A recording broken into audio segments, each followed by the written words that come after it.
Okay, meron tayong pasyente naman. Empire ang brand niya. Model niya ay AAV na 735.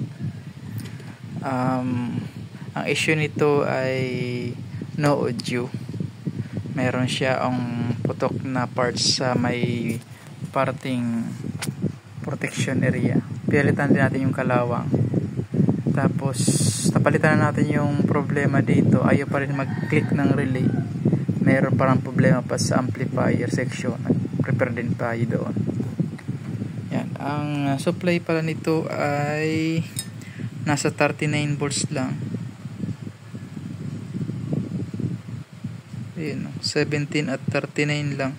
Hindi katulad ng 735 talaga siya na 45 ang supply.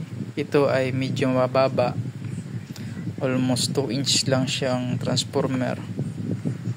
Then ang output niya ay 1 pair, naka 1 pair lang siya. Then 63 volts na 6,800 ang filter. Okay, ito na siya ngayon. Okay na yung waveform natin, left and right na siya, balance na. Okay